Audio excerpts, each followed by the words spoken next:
What if I told you that the greatest gangster movie ever made nearly collapsed before it reached theaters? That Marlon Brando sabotaged his own audition, Al Pacino almost got fired, and a stray cat created cinema's most iconic moment? These are the shocking secrets behind The Godfather that even obsessed fans don't know. Buckle up because we're about to break some cinematic omerta. Fact 1. Brando's rebellious audition. When Francis Ford Coppola suggested Marlon Brando for Don Vito Corleone, Paramount executives literally erupted in rage. They considered Brando box office poison and threatened to cancel the entire project if Coppola insisted on casting him. But Coppola arranged a secret screen test at Brando's Beverly Hills home, telling him to treat it like a casual makeup experiment. Brando showed up with shoe polish slicked through his hair and stuffed tissue paper into his cheeks. He wanted the character to look like a bulldog, not the matinee idol Hollywood expected. The transformation was so startling that when studio executives finally saw the footage, their resistance completely crumbled.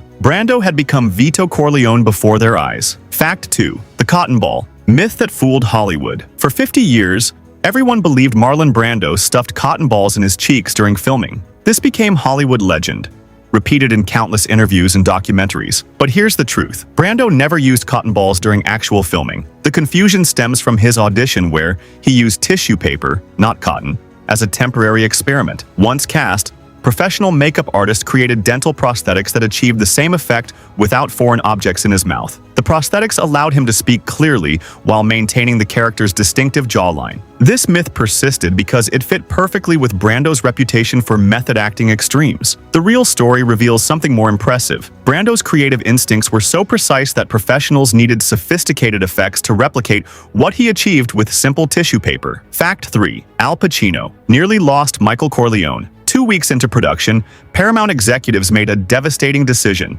fire Al Pacino. The young, relatively unknown actor seemed lost in the role, delivering what studio chiefs considered a lifeless, mumbling performance. They couldn't see the quiet intensity Coppola was cultivating and wanted immediate charisma. Executives had already contacted their backup choice, Robert Redford. Contracts were being prepared for Redford to step in and reshoot all of Pacino's scenes. Salvation came in the form of the restaurant scene where Michael kills Sollozzo and Captain McCluskey. When executives saw Pacino's transformation, the cold precision, the calculated violence, the complete shift from reluctant son to ruthless killer, they immediately understood Coppola's vision. That scene didn't just define Michael Corleone, it saved Al Pacino's career. Fact 4. The horsehead traumatized John Marley. The infamous horsehead scene represents everything shocking about The Godfather's production. During rehearsals, Coppola used a fake horsehead, but when cameras rolled, he replaced it with a real severed head without telling actor John Marley. The head came from a dog food factory, selected specifically for its pristine condition and dramatic impact. Marley's blood-curdling scream wasn't acting, it was genuine terror and revulsion. The actor had expected to wake up next to obvious movie makeup, not the authentic remains of a recently deceased animal. The single take was perfect because it couldn't be replicated. The psychological toll on Marley was severe. He reportedly had nightmares for weeks afterward. This incident became emblematic of Coppola's directing philosophy: achieve authenticity through any means necessary. Fact 5. Coppola nearly got fired. Every day, Francis Ford Coppola lived under constant threat of termination throughout production. Studio executives questioned every creative decision, from casting choices to his insistence on period authenticity. They wanted a contemporary gangster film with more action and less character development. Coppola envisioned an epic family saga that happened to involve crime. The tension reached breaking points multiple times. After particularly difficult shooting days, Coppola would return to his hotel expecting pink slips or replacement directors. The atmosphere was so toxic that cast members described the production as nightmarish. Producer Albert Ruddy often mediated between Coppola's perfectionism and studio impatience. Ironically, this pressure created some of the film's most memorable moments. Coppola directed like his life depended on it because, professionally, it did. Fact 6. James Caan broke his ribs for Sonny's death. James Caan's commitment to playing Sonny Corleone nearly killed him during the toll booth assassination sequence. Determined to make the machine gun attack look brutally realistic, Caan insisted on being attached to explosive squibs, small charges that simulate gunshot impacts. The special effects team warned him about the dangers, but Khan refused to use a stunt double. When the explosives detonated, they were more powerful than anticipated. The force of multiple squibs firing simultaneously cracked 2 of Khan's ribs and left him gasping for breath between takes. The toll booth sequence required 12 different camera angles and multiple takes for each setup. Khan endured this punishment repeatedly, each explosion taking a physical toll. His commitment paid off. Sonny's death remains one of cinema's most shocking assassination scenes, but the price was Khan's body, battered and broken in service of Coppola's uncompromising vision. Fact 7. The wedding scene nearly bankrupted the film. The opening wedding sequence became a logistical nightmare that almost destroyed the film's budget before production truly began. Coppola insisted on shooting at an actual Long Island estate with hundreds of extras, authentic Italian food, and period-perfect details down to the smallest prop. Extras were fed genuine Italian cuisine prepared by professional chefs, not typical craft services food. Musicians were hired to play traditional Italian songs, not just background actors pretending to perform. Weather complications extended the shoot from 3 planned days to nearly 2 weeks. Each additional day meant housing, feeding, and paying hundreds of people. By the time cameras wrapped on the wedding, the production had consumed nearly a quarter of its total budget. Studio executives were furious, but audiences would later cite the wedding's authentic atmosphere as proof of the film's exceptional quality. Fact 8. Robert Duvall almost quit over Heritage. Robert Duvall nearly walked away from The Godfather over a creative disagreement that revealed the depth of thought behind every character detail. Mario Puzo's novel described Tom Hagen as having Italian heritage, but Coppola envisioned him as an Irish-German outsider adopted into the Corleone family. This wasn't arbitrary. It reflected the complex ethnic dynamics of organized crime families. Duvall initially resisted playing what he saw as a token white guy in an otherwise authentically Italian cast. He worried the character would seem like a studio compromise, diluting the film's cultural authenticity for mainstream appeal. Long discussions with Coppola finally convinced him that Tom's outsider status was essential to the family's power structure. The decision proved brilliant. Tom's ethnic difference made him the perfect consigliere, trusted by the family but never truly part of their blood bonds. Fact 9. Brando's elaborate on-set pranks. Marlon Brando's pranks during filming became legendary, but they served a deeper purpose than simple entertainment. He would put weights under his body during scenes where he's carried upstairs, making it nearly impossible for actors to lift him. Between takes of serious moments, Brando would improvise completely inappropriate dialogue or make faces at other actors to break tension. During emotional scenes, he secretly taped silly sayings under his co-stars' lines on cue cards, causing them to break character when they glimpsed his additions. His most elaborate prank involved convincing newer cast members that he had psychic powers by predicting seemingly impossible things about their personal lives, which he'd actually learned by bribing crew members for information. The joke lasted weeks and created a mystical aura around Brando that enhanced his authority as Don Corleone. Even his pranks became method acting. Fact 10. The cat was a complete accident. The cat purring contentedly in Don Vito's lap during the opening scene was never in the script. It was a stray that wandered onto the Paramount lot and caught Brando's attention. Coppola was setting up the first scene when Brando spotted the animal and decided to incorporate it into his performance without telling anyone. The cat's presence created an immediate contradiction that defined Vito Corleone's character. A man capable of ordering brutal violence while gently stroking a defenseless animal. This duality became central to the entire Godfather saga. What seemed like a random moment was actually the perfect metaphor for the film's themes. The cat began purring so loudly during takes that it interfered with dialogue recording. Sound engineers had to work overtime during post-production to separate Brando's lines from the feline soundtrack, but nobody suggested removing the cat because everyone recognized they had captured something magical. Fact 11. Studio executives demanded modern violence. Paramount's original vision for The Godfather resembled a low-budget crime thriller more than the epic masterpiece audiences received. Studio executives wanted Puzo to rewrite his script with a modern setting instead of 1940s period details, and they demanded more shootout sequences to create a typical gangster film. They envisioned car chases, machine gun battles, and contemporary urban settings. Coppola fought these changes with religious fervor, understanding that the period setting was essential to the story's themes about family, tradition, and the changing nature of American crime. A modern setting would eliminate the immigrant experience that drove the characters' motivations. The compromise nearly destroyed the film before production began, with studio executives allocating a tiny budget, assuming they were making a quick exploitation film. When Coppola insisted on period accuracy, The money ran out repeatedly. Fact 12. Real mobsters tried to stop production. Real mobsters and Italian-American activists united to prevent The Godfather from reaching theaters, creating a bizarre situation where life imitated art. The Italian-American Civil Rights League met with producers to express concerns about the film's portrayal of their community. But behind this legitimate organization lurked actual organized crime figures who had their own reasons for opposing the film. Joseph Colombo, head of one of New York's 5 crime families, led protests against the production. His motivations weren't entirely cultural. He worried that a realistic portrayal of organized crime would increase law enforcement attention. The protests attracted thousands of people and garnered national media coverage. The resolution required delicate negotiation, with producers agreeing to remove specific terms like mafia and cosa nostra from the dialogue. This compromise actually improved the script, as euphemisms and coded language made the characters seem more authentic and dangerous. Fact 13. Richard Castellano's hair crisis. Richard Castellano, cast as Pete Clemenza, nearly lost his role in cinema history over his absolute refusal to wear a hairpiece. The veteran character actor arrived on set with a distinctly 1970s hairstyle that completely destroyed the film's 1940s authenticity. Costume designers presented him with a perfectly crafted toupee that would match the period, but Castellano rejected it outright.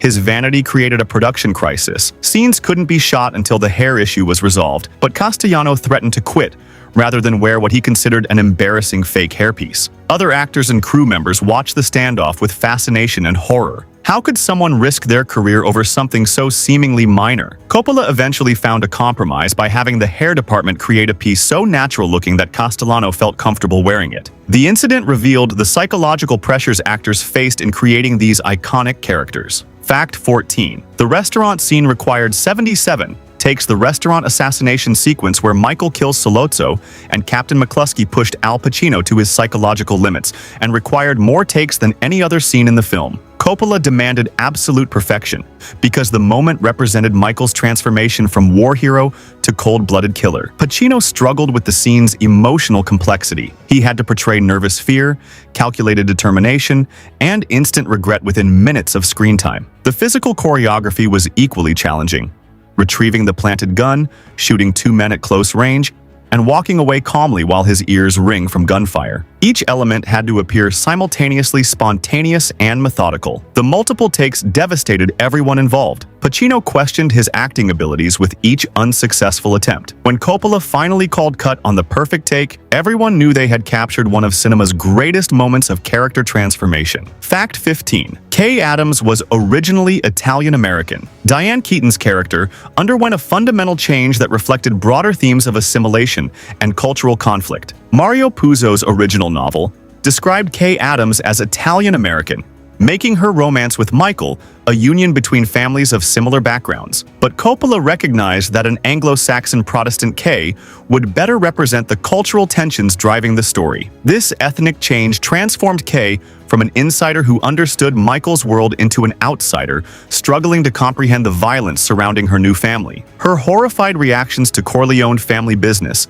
became the audience's emotional entry point. She represented mainstream American values confronting immigrant criminal traditions. Keaton embraced this cultural divide in her performance, playing Kay as perpetually confused by the family's coded conversations. Her wedding dress, distinctly American in style, contrasted sharply with traditional Italian elements, reinforcing the theme of two cultures colliding through marriage. Fact 16. James Caan improvised the toll booth approach. James Caan's final scene featured one of the film's most crucial improvisational moments. As scripted, Sonny was supposed to approach the toll booth calmly before the ambush began. But Caan felt this contradicted everything he had established about the character's impulsive, hot-headed nature. Without informing Coppola or other actors, Caan decided to play Sonny as suspicious and agitated even before seeing the assassins. He threw change at the toll collector with visible frustration and kept his engine running as if sensing danger. This improvisation made the subsequent attack feel more inevitable. Sonny's violent life had finally caught up with his violent personality. The change required the toll booth operator,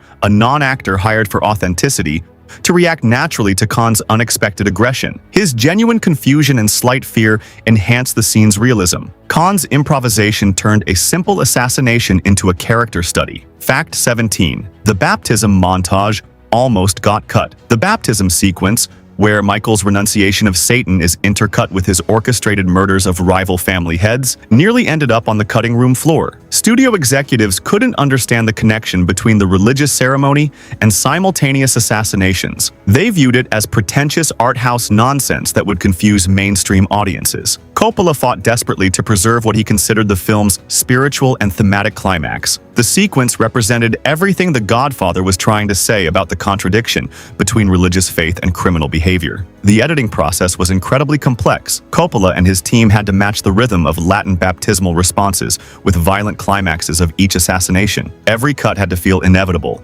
with religious words triggering each murder. When test audiences saw the finished sequence, their reaction was stunned. Silence followed by overwhelming appreciation. The studio executives finally understood they had witnessed cinematic poetry. Fact 18. Sterling Hayden's character was based on real corruption. Sterling Hayden's Captain McCluskey represented something darker than typical movie corruption. He was based on documented cases of police officers working directly for organized crime families. Research for the film uncovered extensive evidence of law enforcement officials who received regular payments for protecting criminal operations. Hayden brought personal authority to the role through his own complicated relationship with institutional power. As a former Marine and merchant sailor, who had later named names during the Hollywood blacklist era, he understood both loyalty and betrayal from personal experience. His performance suggested a man who had compromised his ideals so gradually that he no longer recognized his own moral collapse. The character's death at Michael's hands represented more than eliminating a corrupt cop. It symbolized the complete breakdown of legitimate authority in the face of organized crime's influence. Fact 19. The original cut was 4 hours long. After filming ended, Coppola's original assembly cut ran nearly 4 hours, forcing him to make heartbreaking decisions about which masterfully crafted scenes to sacrifice. Lost sequences included extended character development for Tom Hagen, additional scenes showing Vito's rise to power, and more detailed explanations of the Five Families' power structure. Each deleted scene was individually excellent, but the cumulative effect would have overwhelmed audiences and tested theater owners' patience. The editing process became an exercise in creative murder. Coppola had to eliminate entire subplots and character arcs that had taken weeks to film and months to develop. Some of the most painful cuts involved Marlon Brando's performance. Scenes showing Vito's wisdom and vulnerability that would have deepened audiences' understanding of his character. The theatrical version represents only the essential skeleton of Coppola's complete vision. Fact 20. The Academy almost rejected the Best Picture nomination. The Academy of Motion Picture, Arts and Sciences initially questioned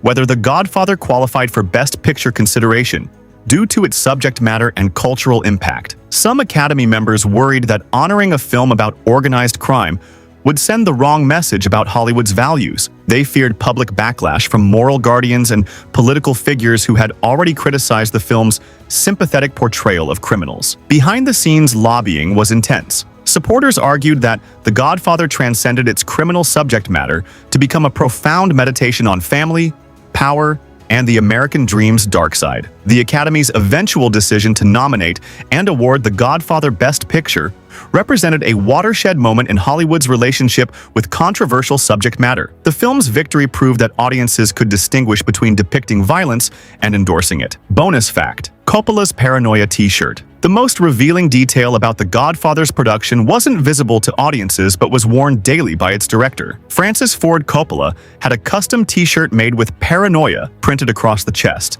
and he wore it under his clothes during filming. This wasn't a fashion statement. It was psychological armor against constant threats to his career and creative vision. The paranoia was entirely justified. Studio executives were actively plotting to replace him. Producers questioned his every decision, and even some cast members doubted his ability. Years later, Coppola revealed that wearing the shirt helped him channel his anxiety into creative fuel. Every time he felt overwhelmed, he would touch the shirt and remember that his paranoia was keeping him sharp. The greatest gangster film ever made was directed by a man who understood that in Hollywood, just like in organized crime, you're never truly safe from betrayal. Outro. The Godfather emerged from chaos to become cinema's definitive statement about power, family, and the corruption of the American dream. What appeared effortless on screen was actually forged through studio warfare and creative battles that nearly destroyed everyone involved. Which of these facts shocked you the most? Drop a comment below. Hit that like button if you learned something new, and subscribe for more behind-the-scenes secrets from Hollywood's greatest films.